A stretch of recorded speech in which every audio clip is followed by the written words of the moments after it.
Well, that was a lovely way to take our break that we usually take in between speakers. I couldn't ask for a better way to take that. And we have up, it's Maria, who is coming up to talk to us about why your traumatic childhood is the key to being a better parent. And I'm just going to bring you up um, here so I can see you and chat with you, Maria. It's so lovely. Thank you for being here and part of the Rise Up Summit. Thank you, Leslie. I'm really excited to be here. Now, Maria, I don't want to take up your time with reading through your full bio. If you want to learn more, a little bit more about Maria, her bio is on our Facebook group. It's all in there, and you can find that out. But you also might notice some initials after her name that I'm sure might be thinking, oh my goodness, what are we talking about this for? I'm sure there's got to be a story behind why you're so passionate about talking about how to be a better parent and why your traumatic childhood or how we can use our childhood to be a better parent. Absolutely. So, if I have to take a break, I may have to mute myself to cough or take a sip of water. I'm getting over a summer cold, which is like the worst. So just FYI. Apologies ahead of time for that. Yeah, so it's funny. So my day job is as an attorney. I also work as a parenting coach. And I'm a Gemini. So if you know you practice astrology like I do, you know Geminis are natural negotiators and they make good lawyers. So that's the connection with that. It's funny because I recently spoke at in Miami on the subject of negotiation skills. And I mentioned that I was a parenting coach, and I said, actually, the skills we're talking about today in a corporate setting are pretty much directly transferable to using with your kids. So there is a great deal of overlap, a lot more than people think. So in my coaching, most of the parents I work with are like me, working on their recovery and healing from their own history of childhood abuse. Many of them, again, like me, have diagnosis of complex PTSD, which brings a whole host of other challenges into parenting, like working on our emotional regulation and things like that. Um, Definitely, a lot of these parents have similar stories as mine in that our like compulsion for healing and our need for healing became really apparent when we had kids because we started to notice we're projecting our unhealed trauma on the relationship with our kids and it's going in a direction that we don't like. So those parents that come to me are concerned about passing on that negative conditioning to their kids that they experienced. And they're worried that, they're worried about even, can they even be effective parents? So the first thing I tell them is if you're asking those questions, you know, if you're concerned about carrying on those patterns of generational trauma, and if you're detached enough to ask that question, you're almost halfway there to being a better parent because you know that there are issues you have to work on. That's the first message I have for them. And the second kind of big message is that once you make that decision to work on your recovery, that's when you're really positioned to be an awesome parent. And you by no means have to be a perfect parent. I'm certainly not. But yeah, and it is a lifelong process. It's in relating to your kids, you're reparenting yourself and learning how to be a good parent. It's sometimes an isolating process because a lot of the times you don't connect with other adults because they had very different childhood experiences than you. And it takes a lot of energy. People with complex PTSD, it takes us more energy to kind of handle the vicissitudes of life. So if you're on this journey, really, I applaud you for it. Hats off to you. It is not for the weak. So, Maria, I love that you said, if you're asking, I don't want to pass this on. If you're recognizing that, that is a huge step. You've heard it a lot throughout the summit. Awareness is that first step because it's only from that state of awareness that we can make the changes that we need to make to be better at whatever we want to be better at. And so I love that you said that. If you are saying, I want to be a better parent, I don't want to pass this on, you've taken that first huge step. Right.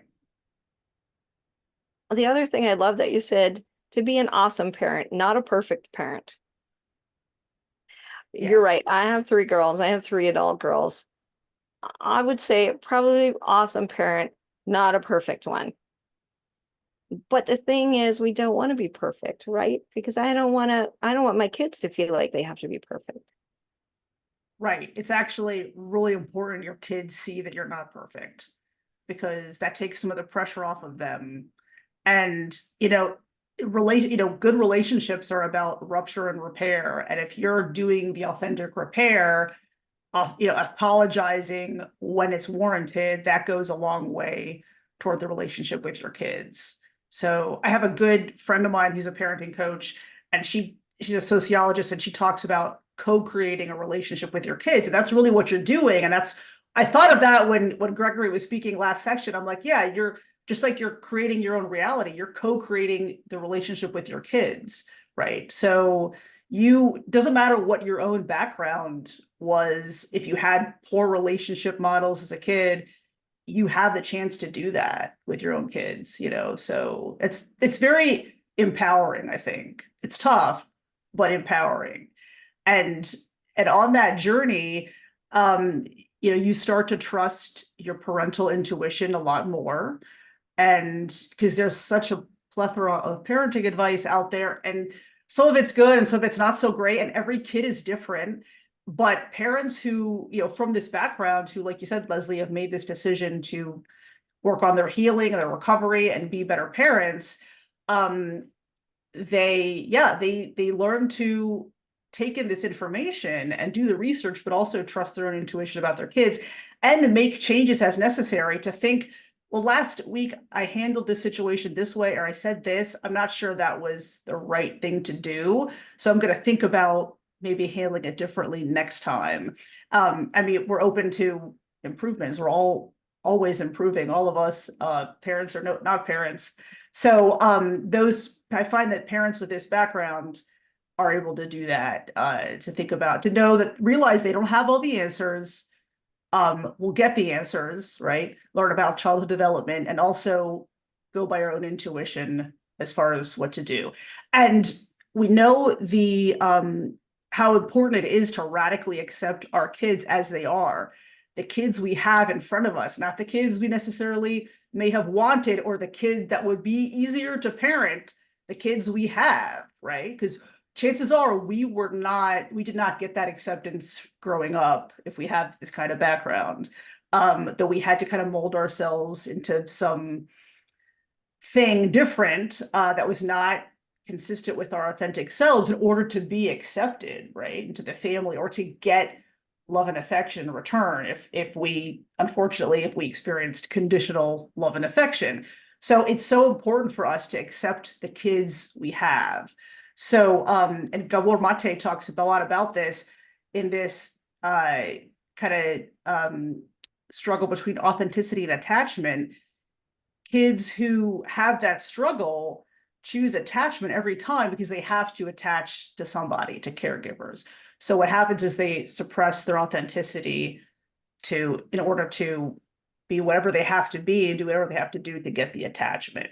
So if you can, you know, go ahead, Leslie, you were going to say Yeah, something? no, I just love what you're saying because this is really important that for even you learning as a child why you may have chosen, the path of, not being your authentic self for attachment.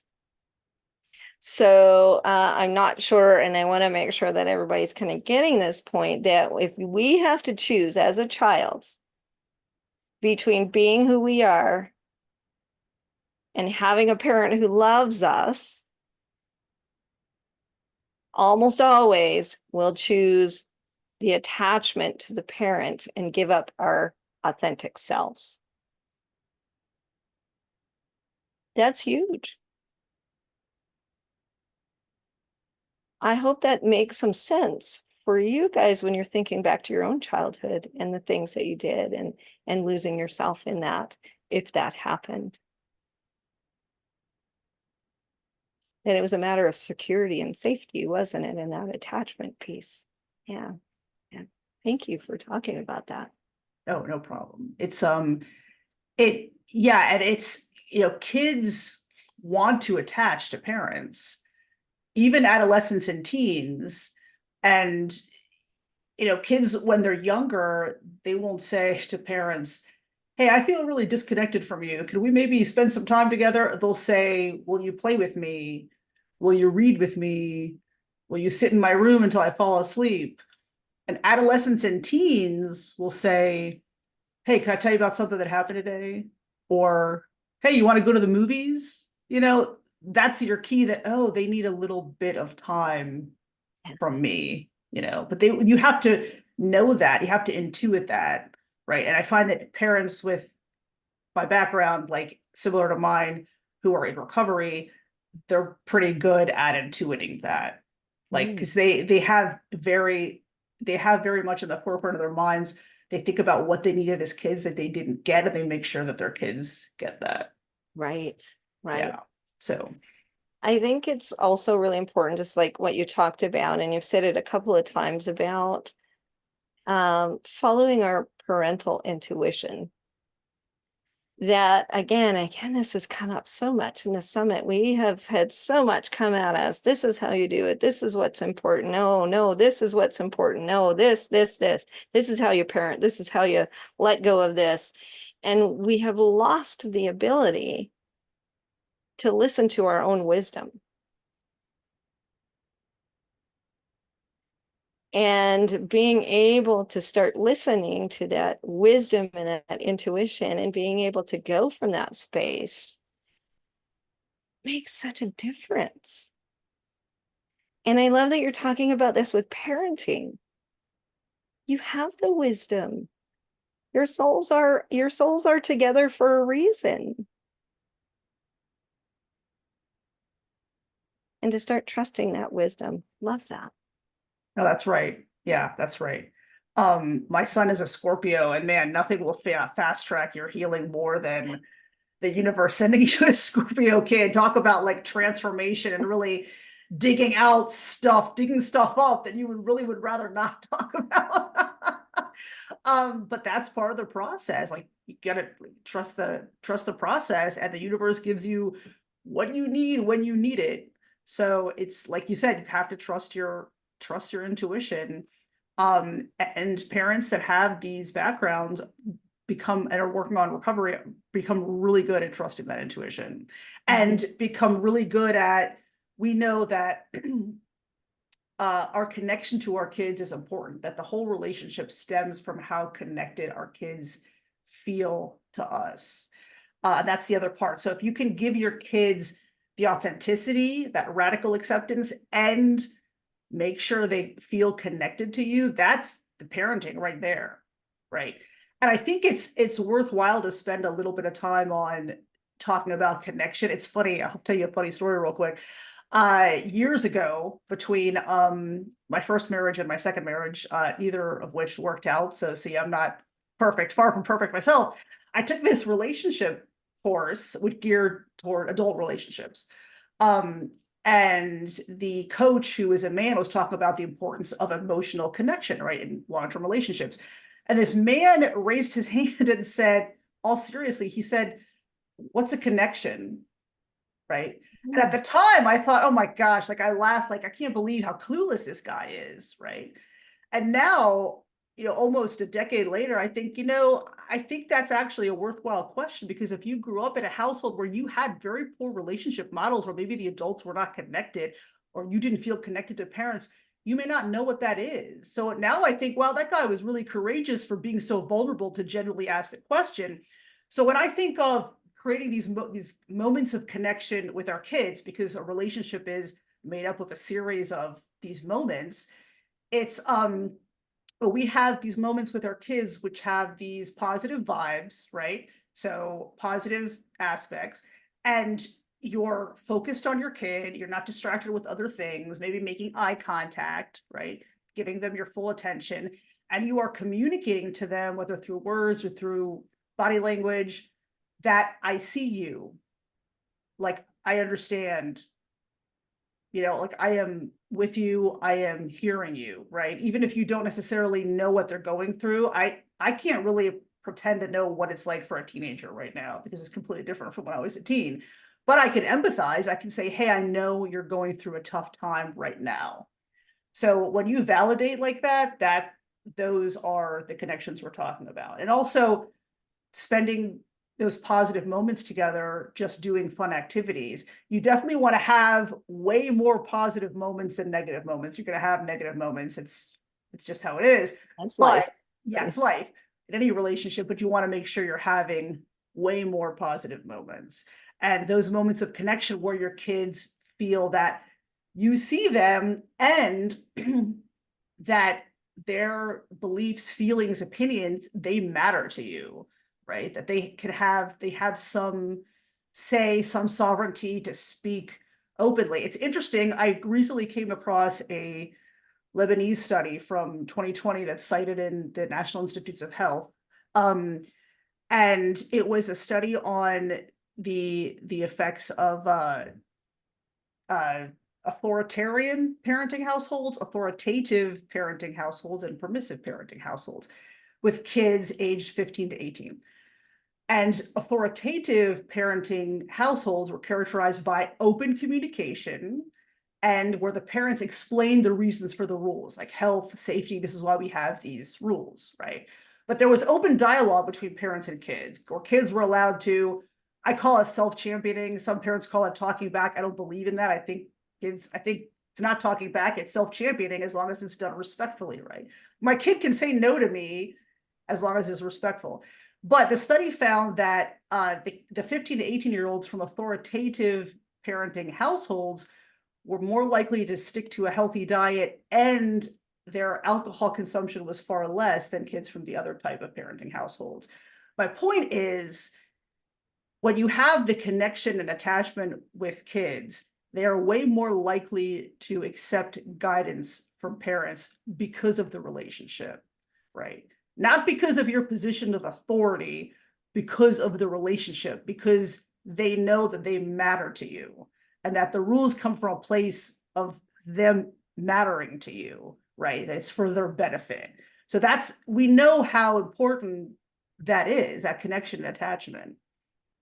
I really love what you're saying here in saying they're not going to follow you just because you're the parent, just because you're in that authority. It's the connection that you have with your kids that allows them to listen to, the advice or the rules or whatever you're giving to them, because they know that you're giving to them from a space of they matter, Right. not in a space of you're just bossy. Right. Right. Uh, so important, those connections. I also love, what did you call that? You call it self-championing. Self-championing. I love that. That's what I call I it. wish I would have heard that. I don't know if that I would have always thought of it that way, I but yeah, know. I love self-championing. That's such a cool way to look at that. I mean, I personally think kids should be able to stand up for themselves. I think, and this is something I was going to talk about boundaries a little bit later in the talk, but people who have our backgrounds of, who are in recovery from their own childhood trauma, likely we were not allowed to have boundaries and to state boundaries and maintain boundaries as kids. And that's something I'm huge about because I created a whole host of problems for me in my adult life because I had very poor boundaries. I allowed people to take advantage of me. I didn't stand up for myself, things like that. So I'm militant about that, about teaching kids that or teaching parents to teach kids that they have the right to physical boundaries, emotional boundaries, things like that.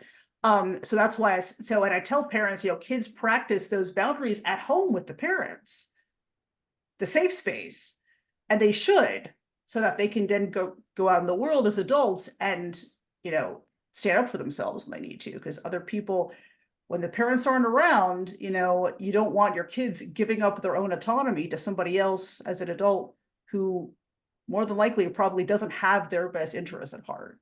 Take advantage of that. Yeah. Yes, yes, Yeah. really important. Now I know you have, a few things that you want to go over, and I want to make sure that we get those.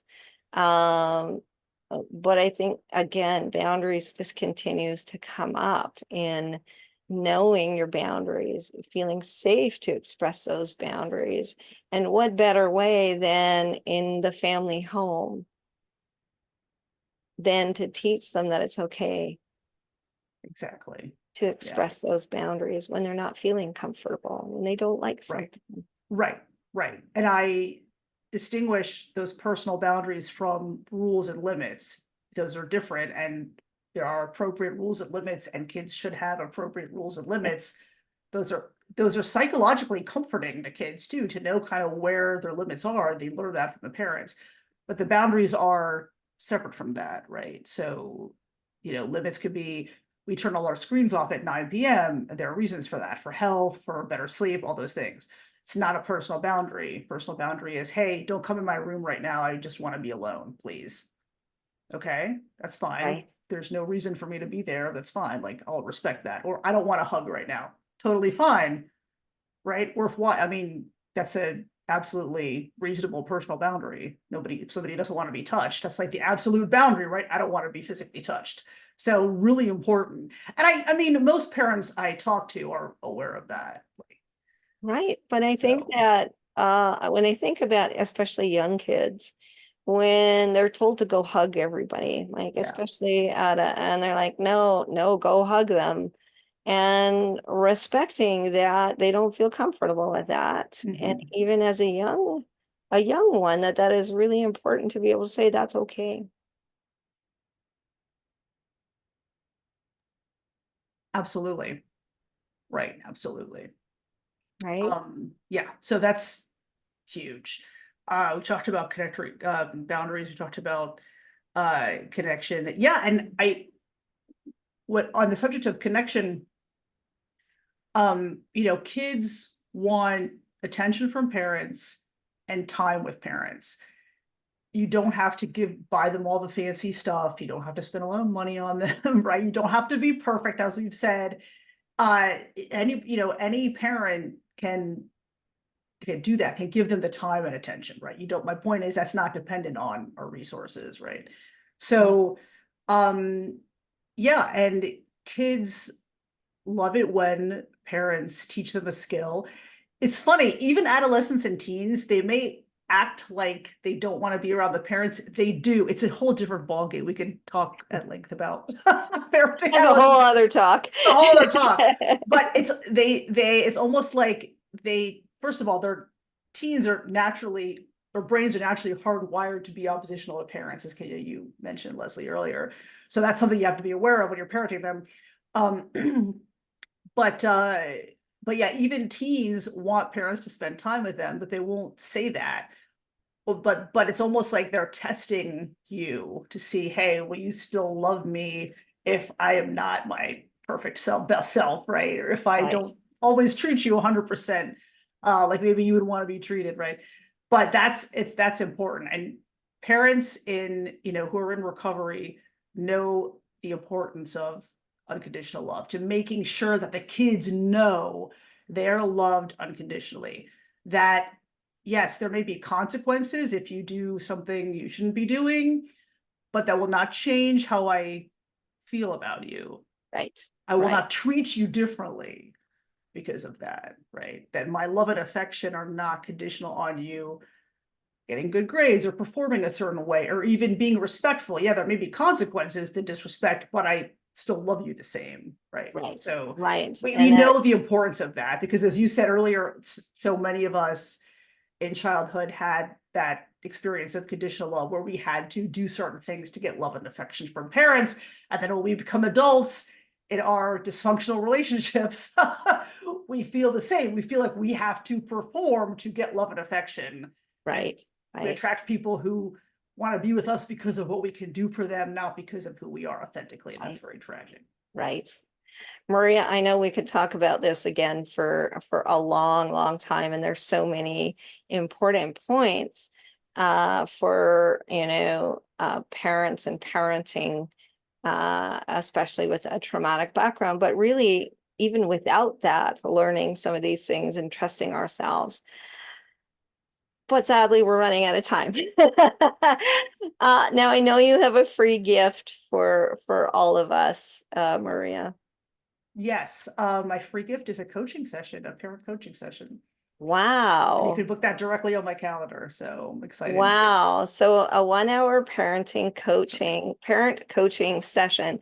So if you're having some things that you'd like to talk about, even if you're wondering or anything like that, book that time with Maria and she'll spend that time with you to work that through with you because this is, one of the most important things that we do in our lives is parenting when we choose to be a parent. So you also have a VIP gift. I do, and that is a parent-child reading. I'm a practicing astrologer, and that reading entails looking at, in addition to coaching, the birth charts of the parent and child, and we get really into the details about the dynamics of the relationship. It's very exciting. I love that. Hannah, should we do this? I upgraded to VIP. You should upgrade to VIP because that is a really cool experience. A parent-child Mhm. relationship reading from an astrology point of view is amazing, the insights you'll get from that. So if you want to upgrade, if you want to take advantage of this or any of the other gifts that our VIPs have or our speakers have given to the VIPs, please upgrade $47, riseup-summit.com. And you also get all of the recordings. And I'm telling you, there's so many gifts. Next up, we have Barbara Doust. Are you the star of your own movie? You only get one take. Why not make it your best shot? Now I see that there's something that says there, it says $149 and it needs a code. Yes, I've got a code for you right here. Okay, There it is. there it is. Okay, perfect. So use that code and you can get that for free. Thank you so much, Maria. And I'd love we're going to try and take a little 3 minute stand up break here. But before we do this, what would you like to leave us with, Maria? Um, I would say that if you're not if you're having kind of a challenging moment with your kids, um, and you're not sure what to do, just focus on connecting with them as opposed to instructing them or giving them constructive feedback. Focus on going to do an activity, a pressure-free activity where there's no, pressure to perform or do anything specific, and just occupy the same space and enjoy each other's company. And that will start to create the space for them to kind of open up to you if you're having any kind of communication difficulties. But that's what I would start with. Create a connection. Right. That's what starts it all. Thank you Right. so much, Maria. Thank you, There is Leslie. a comment though that the code does not apply. So Maria will sort that out and we'll just make sure that that'll all get sorted out. Remember, the free gifts will also be in our Facebook group underneath everybody's picture. So we'll get it sorted and we'll make sure it goes there. Thank you so much for being here, Maria, and sharing your wisdom with us. Thank you, Leslie. Now, we are going to just take a 1 minute break to just get up and just move around for a moment